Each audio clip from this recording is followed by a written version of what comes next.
Welcome to CEASEFIRE, where we look to bridge the divide in American politics. I'm Greta Bronner, in for Dasha Burns. Joining me now on either side of the desk are two guests who have agreed to keep the conversation civil, even when they disagree. North Dakota Republican Governor Kelly Armstrong and Delaware Democratic Governor Matt Meyer. Gentlemen, thank you both for being here. You're in town in Washington this week for the National Governors Association winter meeting. How do both of you view the purpose of the National Governors Association? Governor Armstrong? I think the one nice thing about having both bipartisan or both sides of the aisle here on governors' issues is it forces you to talk about, there's a lot of things that you do in politics that are partisan, but there's a lot of things you do as governor that you just want to hear good ideas from other places that, you're dealing with roads, you're dealing with schools, you're dealing with bridges, you're dealing with economic development. Those aren't partisan issues.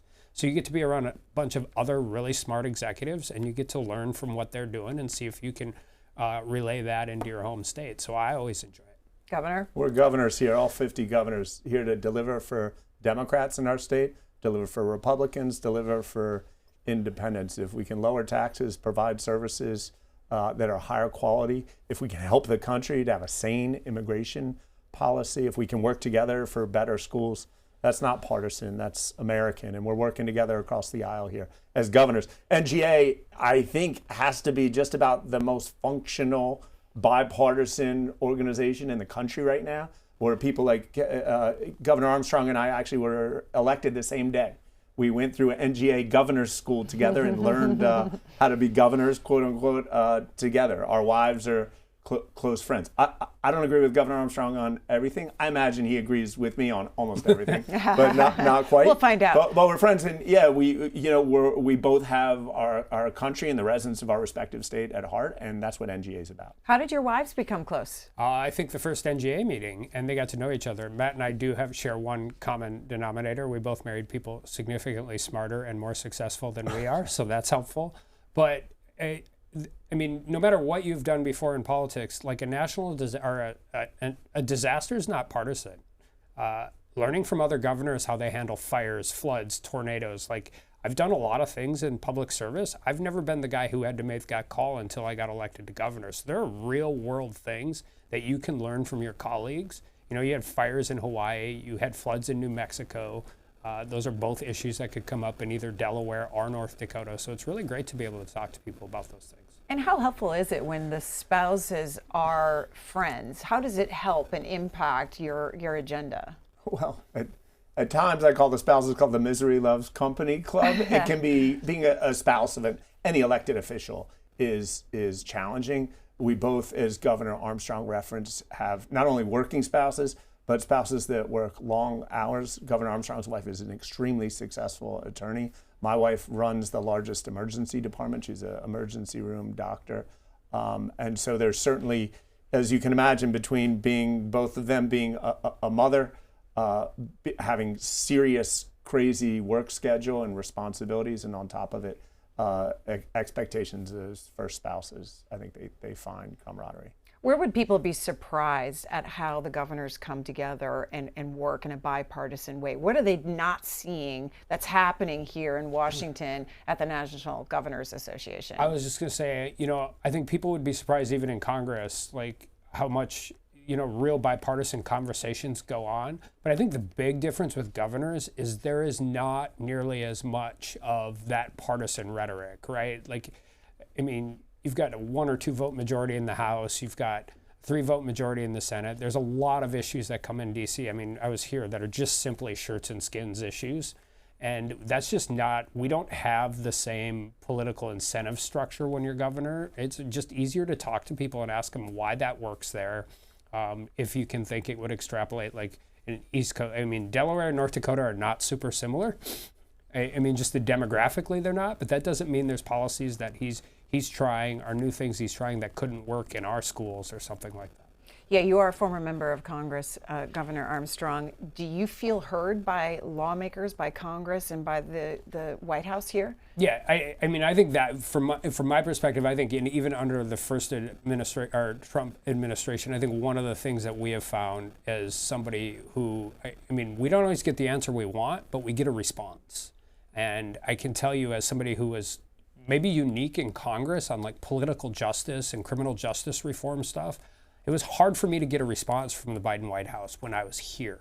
Now, I obviously didn't serve as governor when President Biden was president, but the one thing I will say about the Trump administration is they respond to us when we reach out. Governor Meyer, is it the same for you? We have not heard much response on numerous things. We have chicken production plants that are being devastated by changes to rules around legal immigrants, primarily Haitians in Delaware, who suddenly have to leave the country, and you have labor challenges at places like Purdue Chicken and other leading poultry farms. Our universities are really struggling, and we reach out to the White House. We don't get much responsiveness. On numerous other funding mechanisms, our Attorney General has sued the Trump administration to the tune of nearly $1 billion, winning time and time again, because we're not getting the kind of responsiveness or bipartisanship that you'd expect out of a leader, not getting the kind of bipartisanship that I think Governor Armstrong shows in his state and I'm showing in mine.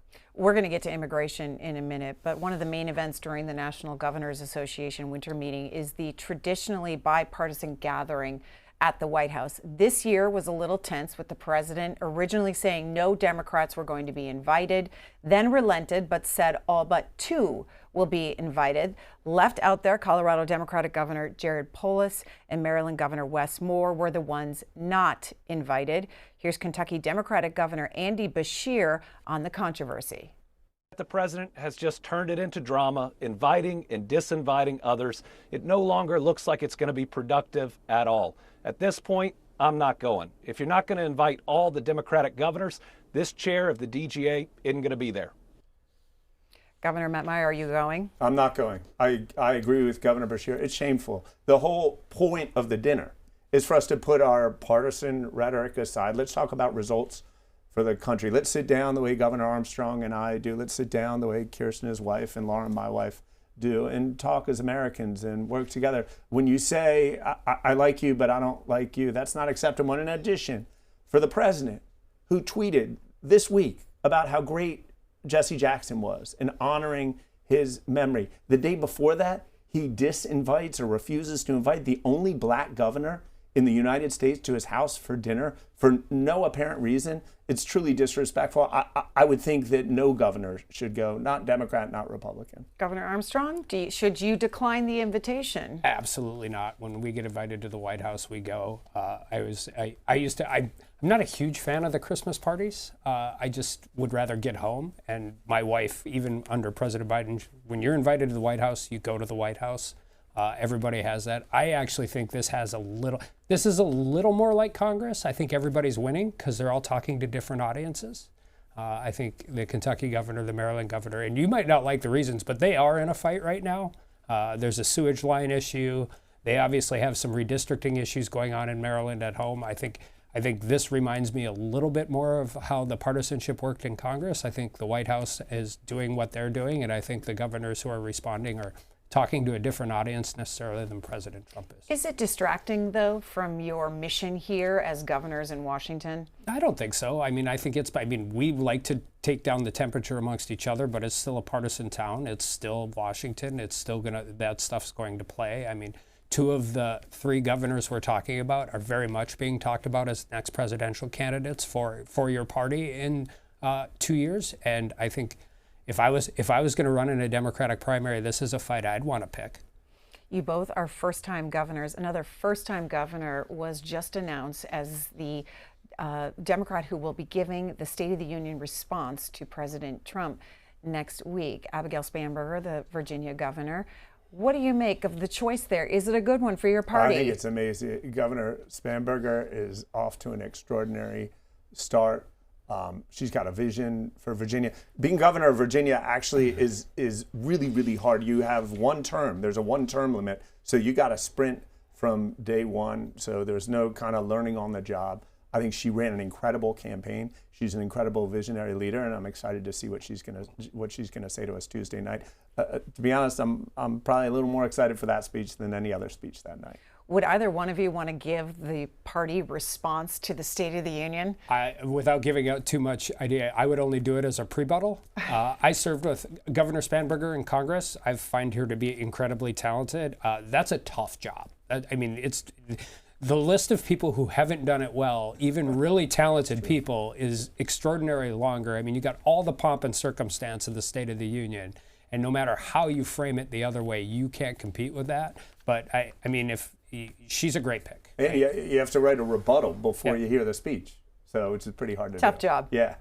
You both just finished your first years as governor. As we said, Governor Armstrong, you're a former congressman. Governor Meyer, you were previously a county executive. What was it like to adjust from those roles to being governor? Well, listen, I was 11 years ago, I was a school teacher. I was a middle school math teacher who ran an outsider campaign to run our state's largest county. And I learned pretty quickly that I ran our state's largest sewer system. If I kept sewage out of your basement and kept your sewer fees low, you would like me. You might like Donald Trump. You might like Bernie Sanders. But if I kept the sewage out of the basement, kept your sewer fee low, you liked me. And if sewage was in your basement, didn't matter whether you like Bernie Sanders, Donald Trump, you didn't like me. And a lot of that experience is very helpful coming to government. People want delivery. They want to see that they have quality police, quality schools. They want 21st century healthcare that's affordable and accessible to everyone. Parents want childcare that they can actually afford, and they want to be able to turn on and off their lights without worrying about making ends meet. Yes, please, no sewage in the basement. What's it been like for you? I can give an example. So we get sworn in December 15th. Our legislature comes in January 6th. So it is very much designed to have the legislative branch to have some advantages over a new governor, which is great. I'm a former legislator. But you know, you do a lot of walking and talking in Congress. I was on 3 committees and 7 subcommittees, and so we're walking down my hallway, and I look at my chief is talking to me about something, and I go, okay, let's do that. By the time we get to the end of the hallway, I stopped and I said, wait a second, that was a $25 million decision. Maybe we should at least get briefed on it first. So we had to slow down because you can deploy decision making. You know, when I was out here, we were fighting about whether we can get a rule passed, right? Or whether we could whip enough votes to pass a bill. Whether the Senate was ever going to take it up or not was a whole separate question. So there's a lot of, it's humbling to have that responsibility, but also you get to deploy decision making, and that's really fun. One of the hottest debates out here in Washington and around the country is immigration. And according to Multistate, they did an analysis of the policy trends brought up by governors during the State of the State addresses, and they found this. Immigration was the most discussed topic in 2026 State of the State addresses, with governors highlighting sharp partisan divides and previewing ongoing debates over enforcement and federal actions. How do each of you assess the recent immigration enforcement operations across the country? Governor Meyer. Listen, as far as Delawareans are concerned, ICE has lost credibility. It's hard for ICE to operate anywhere in our state without it creating some crisis and, in fact, making Delawareans less safe simply by wearing that uniform now because of things that have happened in Minnesota and other areas across the country. It's creating a lack of safety. Officers with uniforms were sent into places where they did not respect due process or basic human rights. They did not seem to have training in anti-bias and in 21st century policing, things that every police officer in Delaware gets and most police officers around the country get. So it's very hard for ICE to have any credibility. Having said that, I think there's common ground. I think if Governor Armstrong and I sit down and talk about immigration, which we have not done, I think there's a lot of common ground about having a secure border, about having a sane and efficient immigration process. I think I heard you talk, Governor Armstrong, about making sure that immigration policies move quickly, that visas that the workforce needs take 18 months, 24 months, 36 months. With today's technology, they should take days or even hours. I think there's a lot of common ground there. Yeah, USA Today wrote this week, immigration enforcement takes center stage at state level. While Republican-led states are following the White House's lead on immigration enforcement, Democratic-led ones are aiming to rein in the feds. Would you agree with that? Governor Armstrong? Yeah, I mean, we've worked with them in North Dakota, and our local law enforcement cooperates, and we don't have any of those issues. You might not like the tactics, but federal immigration enforcement is a federal issue. Like 10 of my first 20 cases as a public defender in federal court were illegal reentry cases. So there are a lot of things I think the feds overstep on in a lot of ways as governor, but one of the ways they don't is enforcement of immigration. I mean, that is a federal issue. Now, I think, and when you're talking about immigration policy, I was on the immigration subcommittee my first 2 years here. We haven't passed any immigration laws since 1986, but it's slower to get an H-2A visa now than it was 10 years ago. It's slower to get an H-1B. Those are things I think everybody could agree on, and you don't have to change a single thing of law, and you don't have to change a single thing of policy, because it hasn't changed yet, but it gets significantly slower. Well, explain for the two of you, for your states, how important those visas are. We're talking about legal immigration there. Farm labor, H-2A, even when I was in Congress, it was either veterans benefits or immigration cases that were our number one constituent services, right? We just need the work. Rural hospitals for lab techs and nurses. And I think that's what's really frustrating from our standpoint is we haven't changed the law at all, but it's gotten slower and more cumbersome. And that shouldn't happen with increase in technology. Yeah, and when the visas don't come through on time, that increases employers' costs, which ultimately increases the cost to the customer. I know that Governor Armstrong and I are both working hard in our respective states to keep costs down, make sure life is affordable. And when employers cannot get the workforce that they need, workforce that they know is readily available, ready to work, when government stands in the way, it's worse for all of us. What are the two of you doing on the state level about companies that are hiring illegal immigrants? Are you approaching this issue from that angle at all? Is it happening in your state? Oh, I think it happens in every state. Yeah. I think that's part of it. I think that's part of the conversation. But we work with law enforcement. We work through all of the different ways in which you can do that. But our biggest issue for us is we have family farms in North Dakota. We don't have large corporate operations. We have a 3-month growing season. So a 2-week delay, which, by the way, this transcends President Trump, President Biden, President Trump, President Obama. It's continuously gotten more bureaucratic. Well, the person doing H-2A visa paperwork at one of my family farms is also cooking breakfast, dropping the kids off at school, doing all of those other things as well. So it's also a small family operation versus big business where we run into disadvantage. And Governor Meyer, we're in a partial government shutdown for the Homeland Security Department here in Washington. Is it having an impact in the states? We're not seeing much impact yet.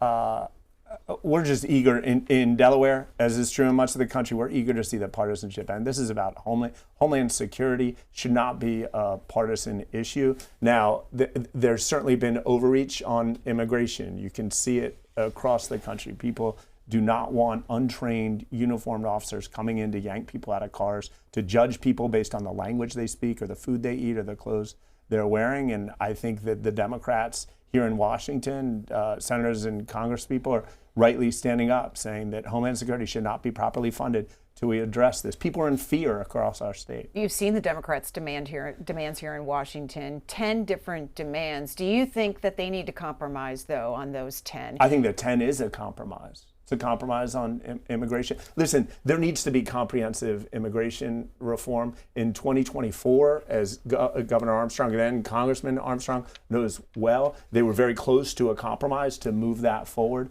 And until there's a change to the 1986 law to address our 2026 needs, I think it's very hard for there to be any kind of sane Homeland Security policy. Governor Armstrong, where do you think the red line is on those 10 demands from Democrats? Well, I think the problem is, you know what it's not affecting? ICE. ICE was funded in the reconciliation bill last fall. We haven't seen it yet, but when TSA employees in the middle of March stop getting paid and people start having delayed flights, people are going to be pretty frustrated, but it's not having an effect on Homeland Security. I've never been a fan of negotiating in D.C. on something that's actually not affected by what you're doing. We've had these fights, by the way, that have like on 702 reauthorization, FISA reauthorization. They get really cumbersome really fast when you're negotiating for something that isn't actually affected in the bill. And that's what's going on with the DHS shutdown. Well, Democrats, go ahead. Wait a second, Governor Armstrong. I'm not a DC guy as much as you're a DC guy. I don't necessarily understand all the details from the negotiation in Congress. But a few weeks ago, there was a total government shutdown we were heading into. And I believe the compromise is let's set aside immigration. Let's discuss it in the context of the Homeland Security bill and resolve it in the context of the Homeland Security bill. So now if you come back and say, well, immigration is separate, it's constantly trying to separate out this thing. You got to understand that in many communities across our country, there is deep-seated fear. This is by budget, the 13th largest police force in the world that's now going into American communities. There are no guardrails on it in terms of due process.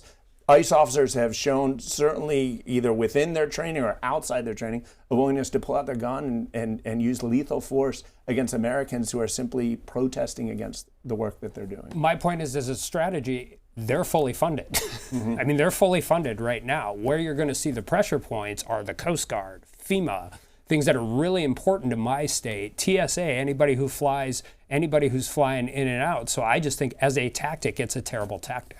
Do you think the Republicans correctly, strategically got through the shutdown and now it's funded? Well, the shutdown was, we could talk about the shutdown, the original 80-day shutdown on healthcare that wasn't actually a part of the appropriations bills at the time. And I think I get a little frustrated when everybody thinks they won, and I think the North Dakotan citizens lose over an 80-day shutdown, and I think that happens a lot out here. I'm just saying, right now, ICE is fully capable of operating significantly longer than TSA, Coast Guard, or FEMA, and I think that's a tough negotiating position to put yourselves in. After the optics of Minnesota and the fatal shootings there, do you think Republicans need to compromise and meet Democrats on these 10 demands, like no longer wearing masks for these ICE agents? So I'm in a unique space in this place because I've always been skeptical of federal law enforcement. Since 2004, when I started as a criminal defense attorney, I've had so many different weird conversations with my Republican colleagues, with my Democratic colleagues. I am always capable of saying there's more transparency and more civil liberties in law enforcement. I think it's always a good idea under any circumstance. But also at the same time, I think we have to be very careful about who actually has the enforcement capability there. Because our relationship in North Dakota with ICE is significantly different than Minneapolis. Let's turn our attention to affordability, housing. Both of you have put an emphasis on this. What are you hearing from your citizens, your residents, about the cost of living in your state? Yeah, I'm hearing the rent is too damn high. That there's at some base level in Delaware. My family, I was born in Michigan. I moved to Delaware as a baby. My family went to Delaware because my parents thought it was an affordable place to raise a family. It has a reputation in the Mid-Atlantic as an affordable place to go. We're actually the only state between DC and New England states that's growing in population, where millionaires are moving to Delaware. It's a place people like to be, yet housing affordability is disappearing like never before. The real problem is a shortage of housing, and it's driven ultimately by overregulation, by local governments and some by state governments, so that when someone decides to invest, to renovate a house, to build a house, the regulatory requirements, the zoning hoops you have to jump through to get there. In Delaware, it's about a third of the construction costs of the house are soft costs. You're not even putting a shovel in the ground, and it's costing you a third to just get to a shovel in the ground. That's not right. We have an initiative where we're working very hard to speed up all those timelines,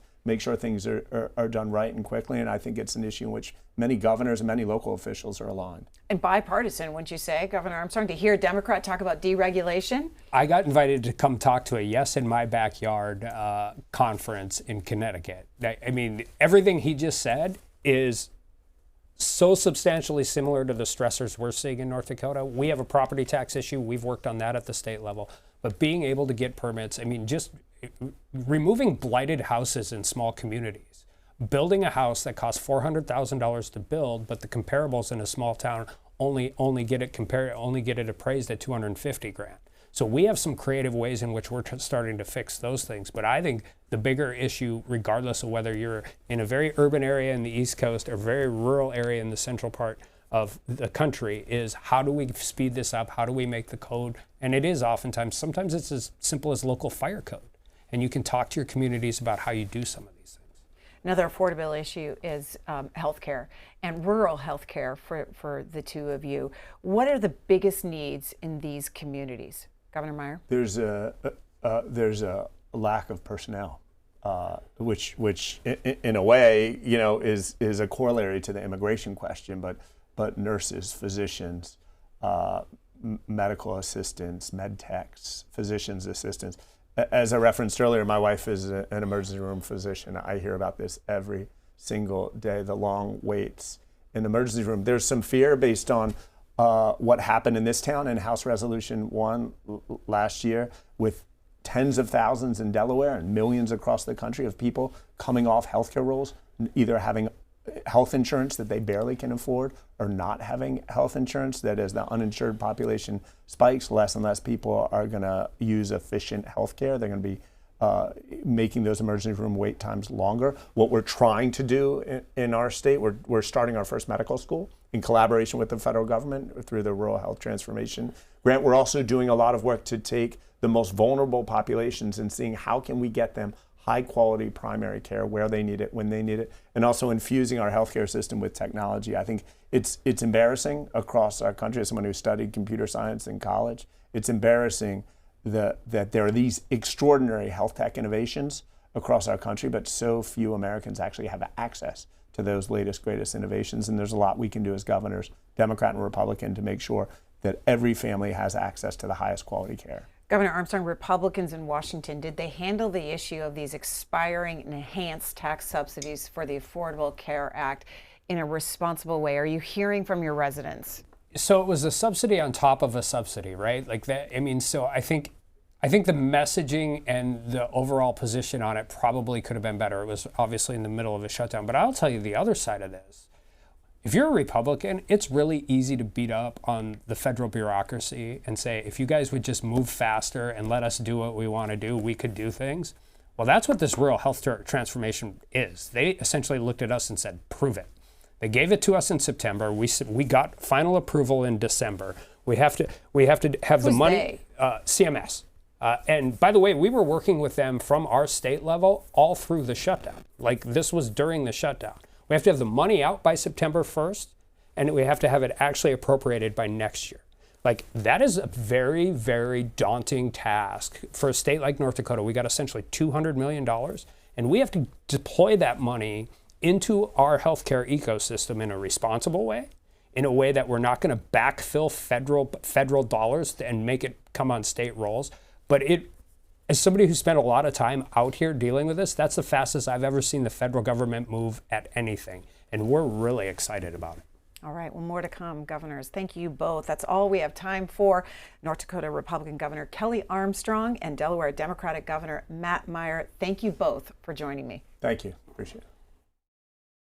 Let's turn now to this week's C-SPAN Flashback, where we dig into the video archives to bring you a moment from political history that still resonates today. Lawmakers on both sides of the aisle are remembering activist and political leader, the Reverend Jesse Jackson, following his passing this week. Jackson broke barriers throughout his career, becoming the first major African-American candidate for president under the Democratic Party, advocating for social justice and founding organizations like Operation Push and the Rainbow Coalition. President Donald Trump knew Jackson for decades. In 1998, Trump and Jackson were taking part in a forum on inclusion and economic growth when the now president spoke about Jackson's business acumen. There are things that can be done, and some are being done, I don't think to the same extent. If you look, I have an honor of having Jesse at 40 Wall Street. We call it the Trump Building at 40. This is now a 72-story building right on Wall Street, right opposite the New York Stock Exchange. And he's a very tough negotiator when it came to rent. I want to tell you that. This man is definitely setting a new standard for paying low rent. But it's an honor. This is the toughest negotiator I've ever had. It's called mixed rent. That's right. I said, come on, Jess, you got to give me something. He said, nothing. I said, all right, what the hell? So he's tough. President Trump posted a tribute to Jackson on Truth Social this week, writing in part, "I knew him well long before becoming president. He was a good man with lots of personality, grit, and street smarts. He was very gregarious, someone who truly loved people. Services to honor Jackson are set to take place over the next week. Reverend Jesse Jackson was 84 years old. Now to the portion of our show where we focus on strategy behind the policy. To do that, let's bring in two political pros from both sides of the aisle. Erin Maguire, she's a former communications advisor for Texas Republican Senator Ted Cruz and worked on the 2020 Trump-Pence presidential campaign. And Chuck Rocha, a veteran of several Democratic campaigns, including senior advisor to Bernie Sanders' 2020 presidential campaign. And as we do every week on this show, we want to remind you that you are both here as strategists, not surrogates. Let's begin with Jesse Jackson and any memories of him. Chuck Rocha, let me turn to you. What do you think Jesse Jackson should be remembered for? He was larger than life. You know, I got to know Reverend Jackson because folks may not know this, but Bernie Sanders was an early delegate for him in '84 and a big supporter, and he supported both of Bernie's campaigns. And so I got to travel some with the Reverend. And as a good old country boy that grew up in an East Texas Baptist church, the Reverend always would move me with the way that he would evangelize about lots of things. But there's a piece of what Reverend did that we don't talk about enough. And even Donald Trump has taken a page out of his playbook, which is he understood the plight of the American farmer, and he would show up, and there's these great pictures of him in the 80s on a tractor. This guy from Chicago, this black guy from Chicago, talking to poor farmers, poor white farmers, about all of the things that they were going through in their lives and the disparities that were happening with the American farmer. And I hope that folks remember that when they're thinking about his legacy. Erin, what do you think he should be remembered for? And were you struck by what President Trump had to say about him back then in 1998? No, you know, President Trump rarely surprises me most times at this point. And it's clear that they had a really kind relationship between the two of them that really spanned decades, I think, a lot of the time. And when you look at the totality of Jesse Jackson's work and the totality of his career, what a legacy. What a legacy to have been close personal friends with Dr. Martin Luther King Jr. and to be a civil rights icon and then to become a political icon in the United States and to do so through faith-based work, right? He was a reverend. He put the Bible and the Lord and the Lord's word at the center of his work. And while policy disagreements abound amongst Republicans and Democrats, a tried and true American, as Reverend Jesse Jackson was, will be hard to find again in this country. And Greta, let me also throw in another little anecdote, is that most people don't know this, but he was the president of his student body and he played quarterback in college. He was a great athlete and a great mind. He got a college scholarship for football. That's right. I heard that. Well, let's turn to the political news of this week because we are still in a partial government shutdown for the Homeland Security Department. Democrats and Republicans are still negotiating over funding for the department. That would bring the partial government shutdown to an end. This week, House Minority Leader Hakeem Jeffries doubled down on Democrats' demands that any deal must include significant ICE reforms. Take a listen. It is our view that immigration enforcement in this country should be fair, it should be just, and it should be humane. That's not what's happening right now in the United States of America. And that's why ICE needs to be reformed in a dramatic, bold, meaningful, and transformational manner. And if that doesn't happen, the DHS funding bill will not move forward. Erin Maguire, who blinks first? I think ultimately it's going to have to be Republicans because Republicans are the one in leadership here. And yes, they will need Democrat votes, but they have to be able to come to the negotiating table. And I don't even necessarily believe it's going to be blink. It's going to be who's going to be the first to the conversation on this. Because as the Minnesota surge has come down and those optics have been removed from people's TV, the polling on ICE will move as well. And you will see people be less reactionary and less saying, we need to have big changes, we don't like what we're seeing, because they're not seeing that anymore. So Democrats are the ones who are right now having to grasp to try and keep this in the headlines, because without the optics coming out of Minnesota, they're not getting the headlines they were 2 to 3 weeks ago. And so for them, what they want, yes, they want structural changes, they want structural reforms, they're being very clear on that. But if there's a deal to be struck with Schumer to get this back on board and it sidelines Hakeem, he doesn't care. So I think ultimately it is up to Republicans to get this back open. We are the leaders here, even if the Democrats are the ones throwing the temper tantrum. But it sounds like you think Democrats are going to have to compromise. They're going to have to, both sides are. And that's part of the deal of working in Washington. Nobody's going to get everything they want because there aren't 60 Republicans in the Senate, and the majority in the House is sitting at 1 vote right now. Those are close margins, and they need Democrat votes. So there's going to have to be compromise no matter what. Do you agree? The politics of each house is very, very different, as we all know. The Republicans in the House are much different than the Republicans in the Senate. And Erin's right that Democrats want this fight because of the optics. And we've lost that now with what you've seen, the drawback a little bit in Minnesota. But Democrats want to say that they stood up and fought for something because forever, and me and Erin debate this all the time, Democrats sometimes are seen as weak, believe it or not. Not Chuck Rocha, but lots of Democrats are seen as weak. And so they want to show that they've gotten something. And they'll need to get something and get this done so they can go back and say, look what we did, and beat their chest a little bit. That's what Democrats need to do more of. They don't have to hold their ground, though, on those 10 points that they put out. No, if they get 5 of those points, they'll still be able to say, if they can get anything, they can say that they've won. And there's certain things, like, and even some of the Republicans are with, like body cams and maybe not having to wear the mask, like whatever those things are, there has to be a compromise. They're never going to get all 10. And I got to tell you, the mask thing, I think, is the one that Republicans will likely hold the hardest line on. Just seeing the increase in threats, over 8,000% increase in threats of violence against ICE agents, against law enforcement in totality, I think masks are going to be one that I do not see Republicans giving ground on. Body cams, absolutely. I think everybody at this point seems to be pretty on board with that. So there are negotiations to win here on both sides, but I just think that I don't see the mask one being one Republicans will give on. We're months out from the midterms, but do you think this issue is still resonating by the time November comes around? I mean, you're looking at 1 million political days between now and the midterms, and 1 million political different stories today alone, let alone when we're looking all the way to November, or you're looking at August when you're taking that turn into the fall here. Right now it is higher because it's in people's faces, but people will always vote on the most important things to them: economy, jobs, the cost of energy, the safety of their community. And so right now for Republicans, there's going to be a split between immigration and immigration enforcement on which is more important to the American people. Right now, they're going to say immigration enforcement is more important to them. But ultimately, again, the timeline between then and now is a political forever. Yeah, so we're turning now to the State of the Union. The president is delivering that address next week. Affordability likely to be at the center of whatever he talks about that night.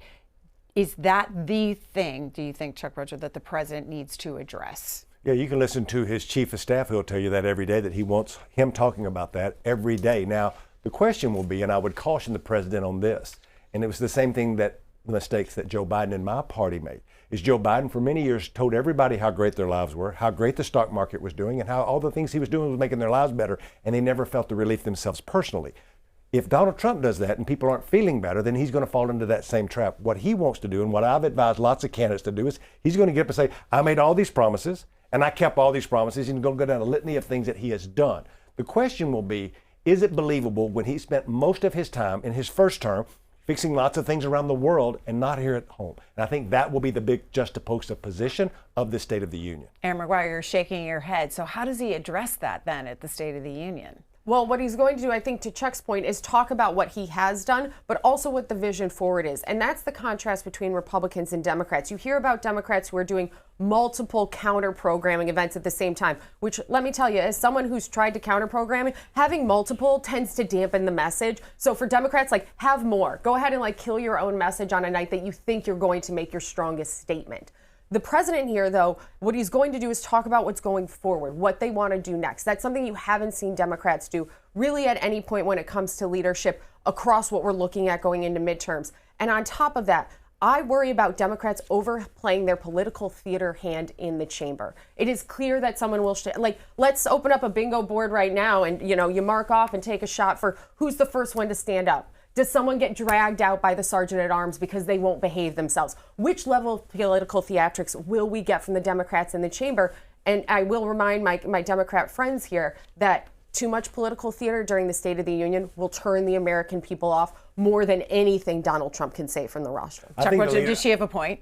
Look, the leadership of the Democrats will tell folks that they do not want that kind of disruption. If you want to silently protest, you all want to wear the same colors, you want to have some fans that say something, whatever. But we know, anybody who's done politics for more than 10 seconds know that the American people want to get through this. It's not going to be anybody really watching it who hadn't already made up their mind anyway. So folks are trying to, in both parties, have something that they can get clicks on, raise money on, and campaign around, where at the end of the day, it's the State of the Union. And what do the viewers want? What do you think the voters, the viewers want? Look, there's a lot of Americans that are hurting right now. And it's not all the Republicans' fault. It's not all Democrats' fault. We ain't in charge of nothing in Washington, D.C., but we want to be. So we should give a vision and let folks in the midterm make that decision. But right now, folks are really hurting around the cost of their utility bills or anything else that could be going on with their health care. Folks are living through something, and they look to their government a lot of times and say, what are you going to do to help us? That's what me and her do every day in our regular lives, to say, we have a vision that can help you. She'll counter that and say that she has one. It's who do the American people believe, and can he deliver that? And we've seen presidents at State of the Unions throughout history.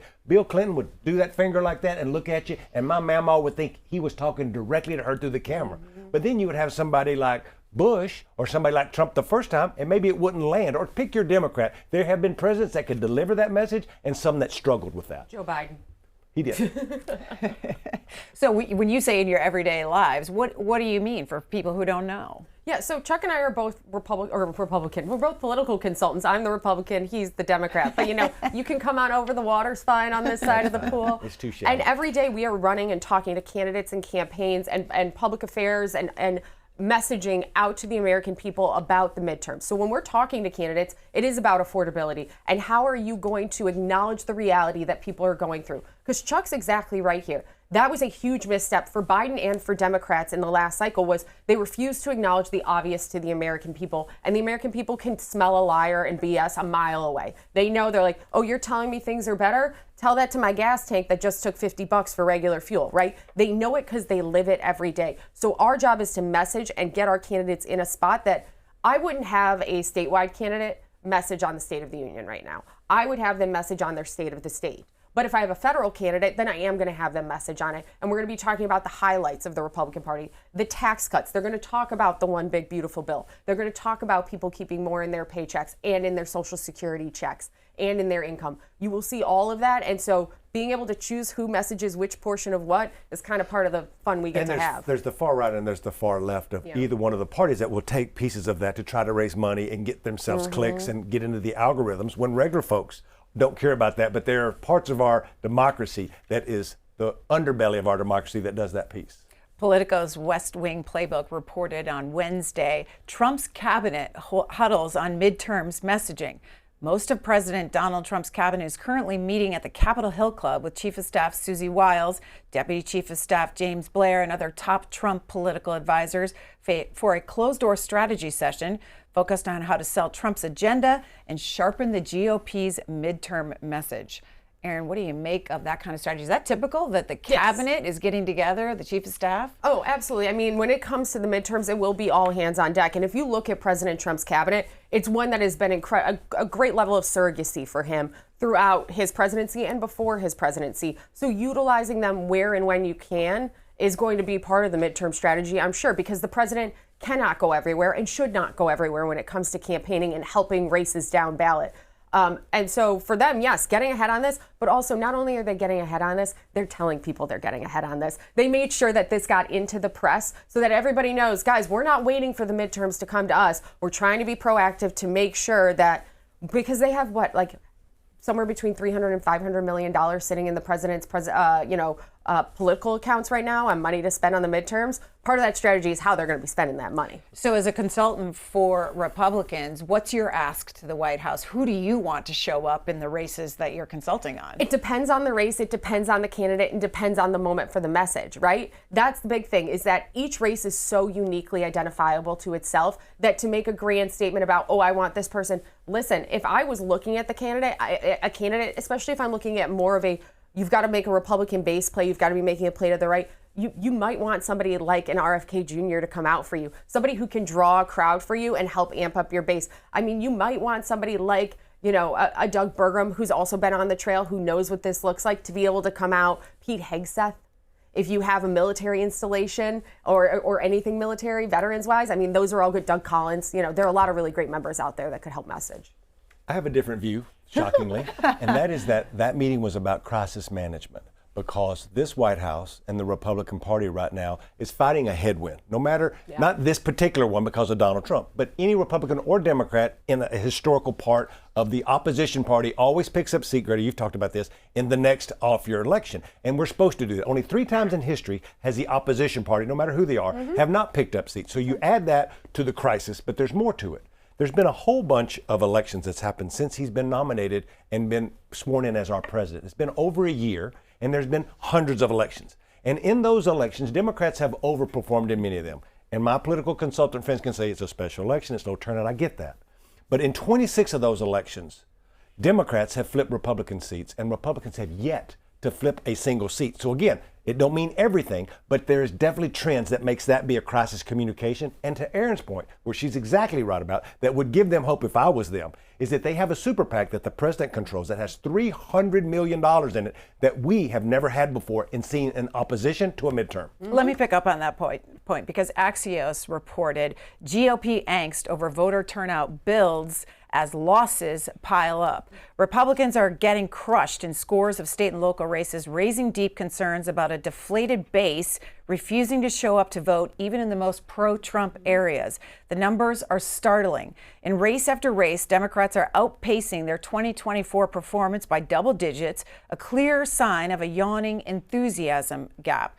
Erin, are you seeing these numbers? Yeah, and they're real. The numbers are real. And it speaks to a couple of things. One, it speaks to when Donald Trump's not on the ballot, what do you do to get people out who are those low propensity Trump only voters? This is one of the biggest questions that's going to go into this midterm cycle, because while the Republican Party, and the second part of this is that the voter propensity and style has flipped between Democrats and Republicans since the Obama era, and you've seen that realignment within the parties. The Republicans have become a bigger tent party with low propensity voters. We've got more opportunity to bring more voters in, but they don't have a normal pattern of voting behavior, so you have to try to convince someone to do something they haven't normally done.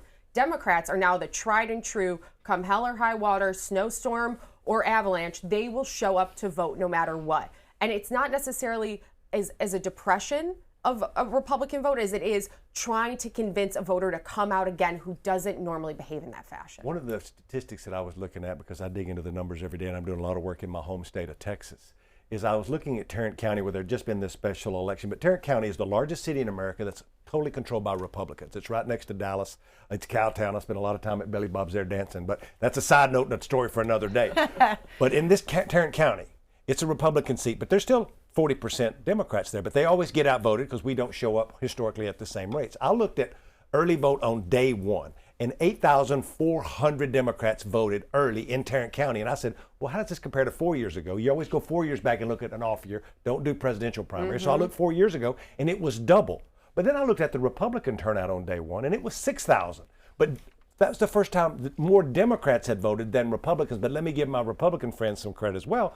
The 6,000 number was 2,000 more than had voted 4 years ago as well. So you see energy on both sides, historic levels of turnout from both parties. It's just more for Democrats in that particular county on that particular day, but that's a pattern that's playing out across the country. All right, we'll stick with Texas, Chuck Rocha. What do you think about James Tallarico and his chances in that primary race and possibly general election Texas Senate race? Look, in full disclosure, I work for James Tallarico. I've worked for him for months. He's a good friend of mine, and I think it's just a different contrast of styles. Right? I'm not going to bash other Democrats here on this program, but I'll say if you watch James, and as an old country boy that grew up in a Baptist church, when you see a guy get on stage and say, look, we should love our neighbors. Erin's a Republican. Don't mean I hate Erin because she's Team Red. I try to look for something me and Erin have in common with each other that we can talk about. A lot of times it's football, but I look for that. I think that's what James Tallarico is doing with people out there right now. And I think it says something as well when you have lots of Republicans hoping for Jasmine Crockett to win, just like I'm hoping that Ken Paxton wins the Republican primary. Do Democrats have a chance in Texas? I think anything can happen in any given year. And look, there's been a lot of money lost in Texas. Oh, Shut Democrats up. Be quiet, Erin. love to light money on fire for that big fever dream in Texas. I worked for the Millions. last Democrat in Texas, who was Ann Richards. Lots have changed since then.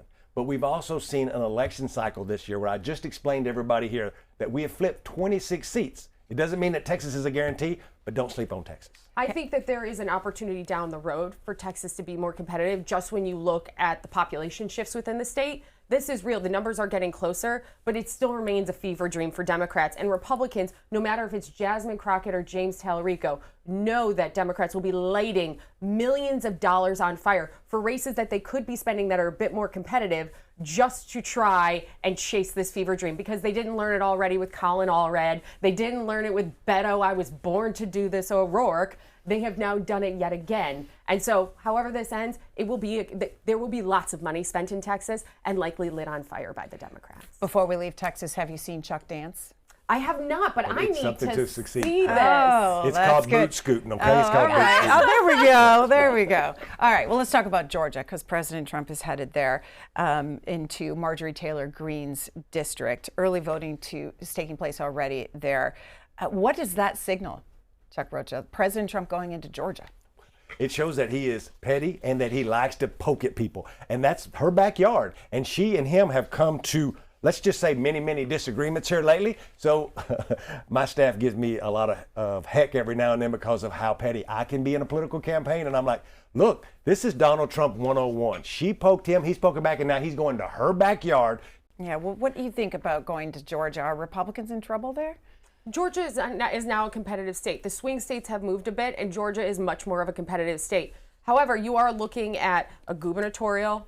You're going to be looking at a lot of races in that state, and you're also looking at this congressional race. This is a state that's going to be politically active. And with the president showing up in a state where he can help drive turnout, especially in the primary for an early vote, that's a good thing. Let's turn our attention to the Epstein files. This week, former Prince Andrew arrested on suspension of misconduct in public office due to allegedly giving documents to Jeffrey Epstein, confidential documents.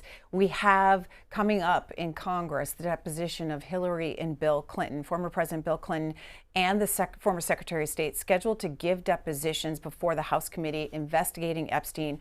On Monday, Secretary Clinton accused the Trump administration of a cover-up of the Epstein files.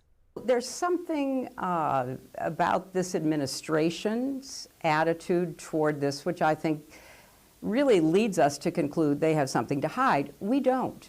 We have been willing to say whatever we know. We've even done it under oath. But they want us to testify, not everyone else who's mentioned many, many times, hundreds of thousands of times in these files. So we've said, fine, let us do it in public. And we will appear in public and we'll answer all your questions. And we'll get to that in just a moment. But just to be clear, do you regret the links that there have been? You know, we have no links. We have a very clear record that we've been willing to talk about, which my husband has said. He took some rides on the airplane for his charitable work. I don't recall ever meeting him. Did you ever meet Ghislaine Maxwell? I did on a few occasions, and thousands of people go to the Clinton Global Initiative. So it to me is not something that is really at the heart of what this matter is about.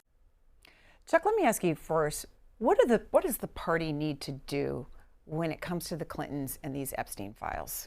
I've been advising folks about this, and it's very important for folks to understand this, that this is not about Bill Clinton or Donald Trump. It's about these victims and whoever it was, whether it was Bill Clinton, whether it was Donald Trump, whether Republican, Independent, whoever had anything to do with this disgusting Epstein and all the things that are wrapped up in it. When those files came out, I was like, oh my God, like there should be accountability. And as a Democrat, Democrats should look into the camera and say there should be accountability for anybody. And I don't care what their last name is, whether it's Trump or Clinton or anybody else that are associated with, if they did wrong. I'm not saying everybody did wrong, but if they can prove they did wrong, then there should be accountability, and it should be the easiest slam dunk for any politician to say that. Erin, is this hurting the Republican Party? No, I don't think so, for a number of reasons. One, Hillary Clinton yet again gives a masterclass in gaslighting the American people. She's like, we're willing to answer questions. It got to the point where they almost had to be subpoenaed for this to happen. So for her to now pretend like all of a sudden she's been so forthcoming about this, let's not rewrite history here, Hillary. For Republicans, I see this less as dividing the party as much as it is, this is just something that we will continue to shine light on. These documents have existed for multiple administrations and with multiple people in power in Washington, D.C. And it took Republicans in Congress to be the ones. I hear Hakeem Jeffries and I hear Democrats bemoaning what's getting released and how it's getting released when they all had the opportunity to do that when they were in leadership themselves. So they'll continue to lead forward on this and get this out here. Ultimately, Chuck's point is completely correct. The most important thing for anybody, politician, person, or otherwise, is to acknowledge that the focus here needs to be the victims. The focus needs to be making sure that the victims get justice and there's accountability for anybody who broke any laws. All right. Time for one of our favorite segments here, Not on My Bingo Card, where we highlight a funny, offbeat, or downright weird political or cultural moment. Musician Kid Rock is back in the spotlight, this time with Robert F. Kennedy Jr. in a new video. The HHS secretary posted with a message to get active and eat real food.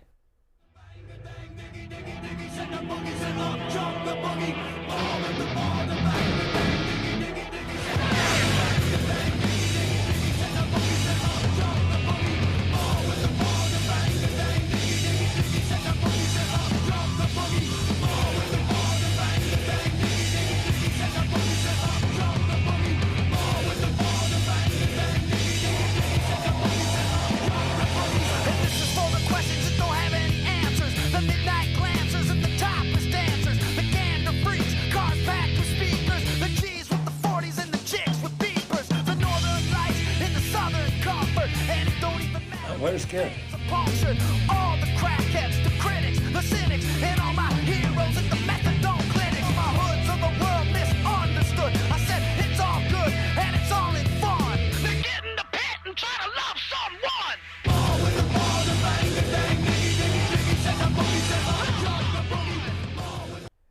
All righty, Chuck Rocha. God, I just cannot unsee that anymore, can I? Look, I'll just say this. As somebody who works out every day, very big on physical fitness, folks should like to live as healthy as they can. But when you go to the gym, you don't work out in blue jeans. My biggest thing was drinking the milk in the hot tub. That was probably the weirdest part of that. But you know what this is doing? It's supposed to be viral. It's supposed to be watchable. It's supposed to get people talking about working out and eating healthy. So as weird as it is succeeding in its goal. That's all the time we have. Republican strategist Erin Maguire and Democratic strategist Chuck Rocha, thank you both for lending your expertise. Thank you. Let's close this week's program with our ceasefire moment of the week, highlighting what's possible when politicians come together as Americans, not just partisans. Illinois politicians, Democratic Senator Dick Durbin and former Republican Congressman and Transportation Secretary Ray LaHood, sat down for a bipartisan chat at Illinois State University recently. Here's a portion on the upcoming midterm elections. We need to have a record turnout for this primary. I hope it's on both sides. It would be good if it is. But I want to make sure that those on my side of the equation understand that the usual poor turnout ain't acceptable this time around. People have to be involved in elections. They have to know who the candidates are. One of the things that I've said many, many times, when the election's over, the people that are elected do not get elected to serve a political party. They get elected to serve the people. Bipartisan conversations are what we love to showcase here on Ceasefire. That's all the time we have for this episode. Ceasefire is also available as a podcast. Find us in all the usual places. I'm Greta Bronner, and remember, whether or not you agree, keep talking and keep listening.